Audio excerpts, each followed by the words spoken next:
Kaya kalopan pa, parang... Pang-hook ng cellphone, no? Pineflex ka talaga. Okay na. So, Coach, yung question ko lang is, ano yung sinabi mo sa players right after game 1? Yung muntik silang hindi naman muntik makambak ba? Dalawang base turret siege na hindi nag-successful. Ano ba yung reaction? Hindi ko alam eh. Pero niremind niya lang kami na huwag masyadong manggigil, tas discipline lang sa laro. Linisan palalim laro. Yun lang. Kapag lalo sobrang ahit kami, I just really want to have a perfect game. Pero kapag kita ko yung, kunyari, yung isang problema lalo sa disiplina, regarding sa endgame, ayun, parang nawala yung lahat ng happiness ko that started from early to mid-game. So, baka masama yung attitude ko, pero mataas kasi yung standards ko to my players. Good evening and congratulations, RSG. Based on your answer, Coach Banda, what was your reaction when Jose and RTZ pinasok nila yung base ng kalaban sa late game? Game 2 yan. Yung Valentina Harit Yung Harit towards Harit. the base within the nung buhay pa yung mga inhibitor turrets na pumasok in the outside. Pero buhay kayo, di ba? I mean, I feel like it was a calculated risk. Basta yung sabi ni Pat here is that he will use the ultimate sa loob. Tapos sabi niya palalay. And then, si Jose, West po, palalay ako. So, ibig sabihin, magandang tiwala, isa-isa. So, basta kahit ano niya, we'll back you up to school and we have your back. So, that was maganda, scene for me. Okay naman. Buhay naman eh. Yung next question ko, Coach, is more on your comments sa naging laro ni RTC. Because the whole series, wala siyang death, both 0 deaths, and actually medyo reminiscent siya sa naging performance dati ni Aqua during MSC, where almost every game, maximum ata 1 or 2 deaths lang yung nangyari kay Aqua. So, your comments lang sa laro ni RTC. Magaling talaga si Pat. It's just that, like I said before, is that hindi ako magaling mag-utilize ng mga sub-players masyado.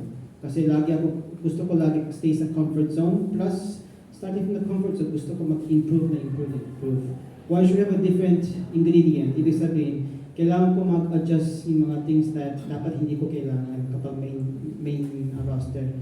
Pero si Pat, he's playing sa spin and solid siya. Lalo sa mga heroes that can be aggressive like Valentina, Paramis, Novaria, Vexana, kahit ano.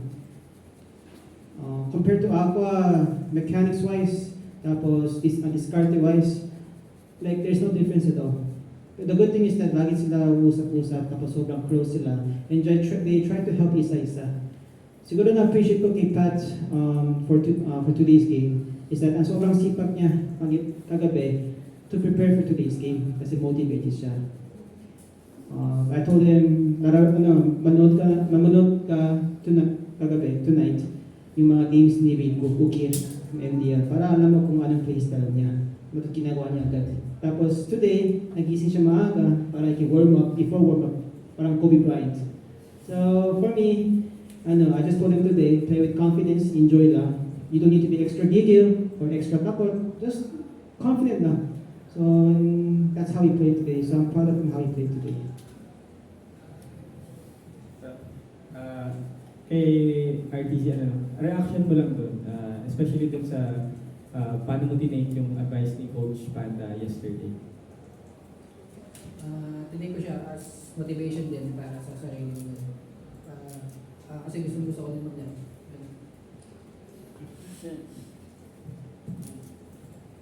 So, kung ikaw mag-assess ng performance mo today, from 1 to 10, 10 being the highest, ano yung rating mo sa performance mo at bakit? Siguro 8. Hindi siya 10 kasi nalilito pa ako sa mga sa game style ng Aka. Kasi iba sila mag-laro pag si Aka.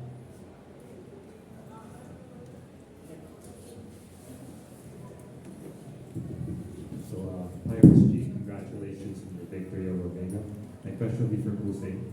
So, Kusei, curious ako, di ba, nag-Cambodia ka sa M5, you represented Cambodia. So I'm kind of curious, like, gaano kahalaga yung experience mo with See You Soon at paano siya nakatulong with RSG?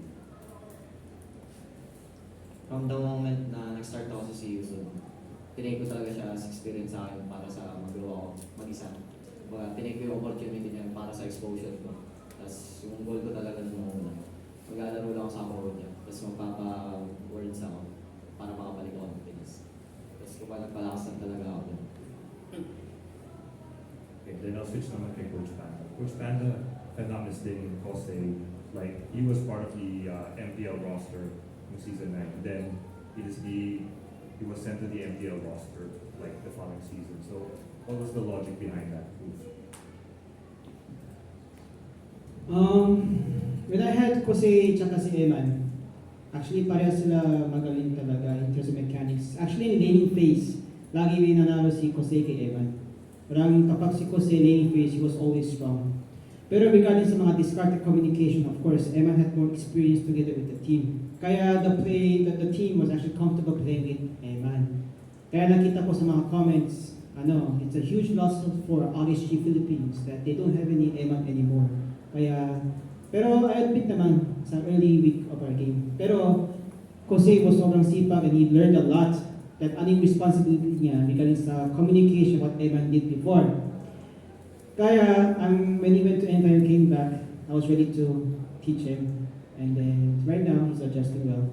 My logic behind was that I just really wanted to have Jose to become strong muna by me leaving him alone. Actually, when he went to MDL, he didn't really like it. Naiyak siya. Tapos when he went to Cambodia, he didn't like it din. Pero nag-really appreciate ko yung discard niya where he wanted to sugal yung career niya by doing something that is not his comfort zone. And then when he came back, happily accept ko. Now switch it back to Kusei. So Kusei, during that moment na nasa NGL ka and Coach Panda mentioned you didn't really like it, tapos nasa Cambodia, hindi mo rin gusto. So did you take that as motivation, for you to get better? Motivation po and stepping stone kasi wala mo opportunity sa Pinas para mapakita yung laro mo. Tapos ayun lang po yung opportunity ko sa Cambodia. Kaya, And how did you feel na may chance ka to prove your worth here now with RSG in your return? unang-una thankful ako sa mga part ng RSD sa kampi ko, sa coach ko kasi tiwala sila sa akin and opportunity. Sobrang thankful and masaya. Sige, yun ang question. Thank you so much.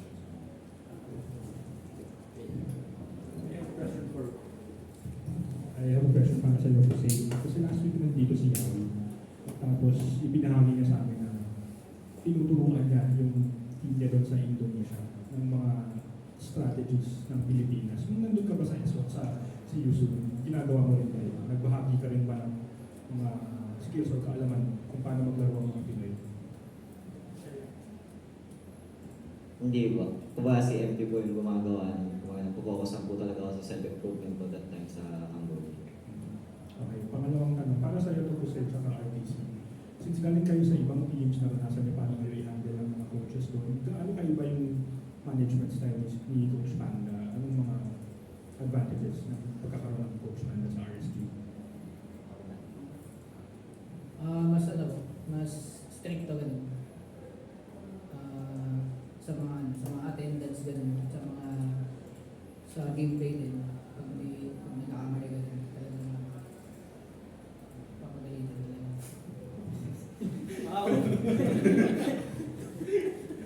Kasi ano masasabi mo? Ang nasabi ko yung na-experience kay Coach Panda, nung season 9, hindi niya rin ako masyado kinoach, pero lagi rin ako nag-absorb kung paano niya turuan sa Emma, tapos ina-apply ko sa sarili ko. Kay Coach Panda ako natuto kung paano mag-review sa mga laro, ganun, paano mag-aaral ng laro.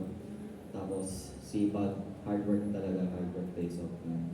And time management din. Tapos, nami-motivate din ako sa pagkagigil dahil hindi ako ginagamit. Last questions from me. Kausap namin si H2 kanina at he was really moved nung ginawa niya yung cheer niyo sa kanya kahapon, no? He was really touched and kind words for RSG.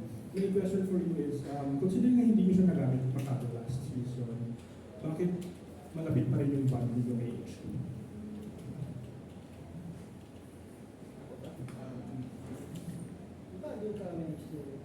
Wala siya. Wala siya. Ikaw din. Nandun siya. H2, like I said, all my players are like my fingers. Kahit nawala sila, it's like all my fingers were, kahit anong finger I bite into, lahat masakit pa rin. That's how all my players, I really value them. Lalo si H2, sobrang outgoing, tapos kahit nangyari, positive pa rin siya. Actually, na-scout ko siya maraming beses last season because he was positive.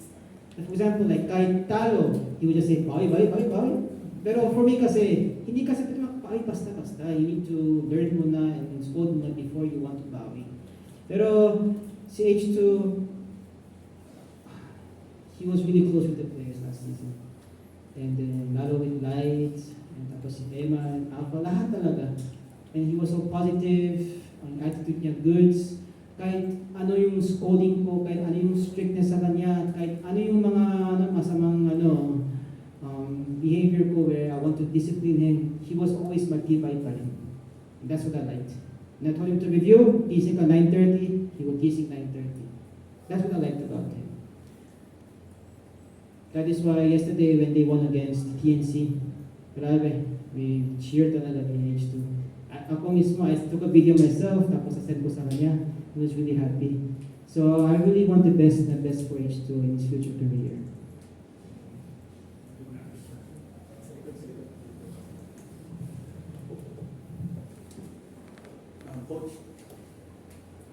Coach, medyo matagal na natin hindi natanong to.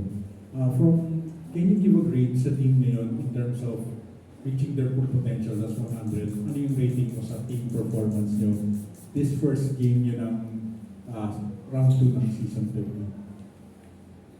So as of now, As of now. yung rating status quo, Grade mo sa kanila. siguro almost 70%. Actually, which is very good compared to the previous seasons where, lalo last season, sobrang shaky kami. Early season pa lang. And we were only strong against strong teams. We were weak against weak teams. Pero ngayon, walang ganun because lahat sila sobrang kigil. They're starting with Denong Kaitem, Kosen, everyone. So that's the last one that we really took out na. 70% because we know how to play ML na. What to do. Now the next thing we need to do is that utak, how to outplay the team, outdraft the team, out-strategize the team. Those are the things I need na. Lalo to win against Onyx tsaka Brin, Echo next week. So, follow-up question. Do you think right now sa trajectory nyo, the team will peak at the right time in terms of going into the playoffs? Is this right? Mapipeak kayo sa right time going to the next stage of the competition? If we win next week, ibig sabihin 80%, we'll be ready for playoffs. If we lose, then that's another learning lesson that we can use so we can climb up again. Okay. Thank you, Coach. Ramon, you have a question? Question ko to kay RTC. RTC, magkakasama na kayo dati pa ni na Jose and Delight nung work pa kayo. And then, nag-PNC, and then nagkahiwa-hiwalay kayo, and then nagkasama-sama kayo dito sa RSG.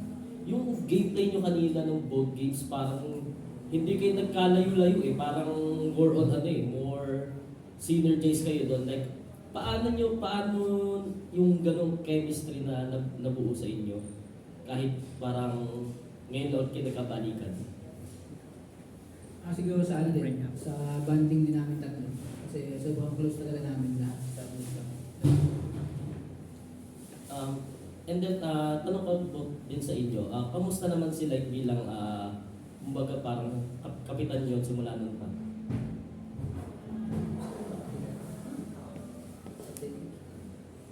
Kasi parang nung work din siya din yung captain yun. Kamusta naman sila bilang captain? Simula season 7?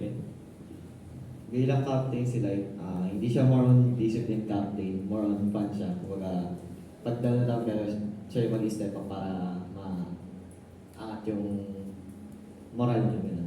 Lagi siya nagpapasaya ng player. Kaya tumataas din yung bonding namin lahat dahil kay Len. Ayun, parang kay Jose din yun. Parang hindi naman siya may fit na captain yun. Parang nakikinig, ano na siya. Vibe niya. Coach. Me? Yes. I tried to make light of discipline captain pero ang hirap.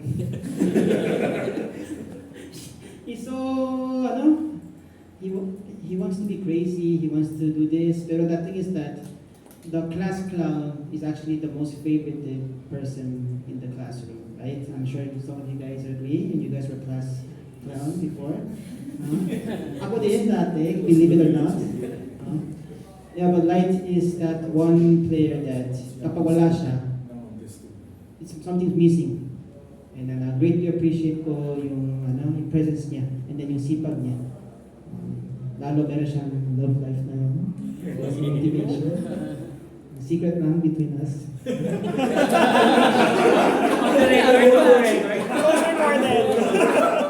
Recorded, coach. Pero bagong tao siya na yun. Mas mature siya na yun. Any more questions or you're good? Tanong ko na lang, how do you balance discipline and motivation? How do you Balance. discipline, motivation? Yeah. Basta kapag sa screen, discipline, focused, talagang focus. Pero kapag outside, when I give them that presence where I'm not sobrang strict right now, then they can lay back, have fun like that. But again, I just wanted to have fun. But basta kapag kailangan, discipline and serious na. That is hard because yung mga bata na yun, yung Gen Z generation, dahil sa mga TikTok, they're always, they want something always interesting, attracting, and mga chika-chika, but buti nga, hindi ako Gen Z, so kaya may balance between me and the players. Pati si Lexi,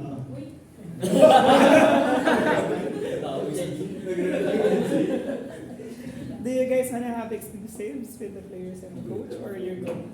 Sila, photo ops na. I think for Lexi, you have one also for. May And then for the team, siguro, let's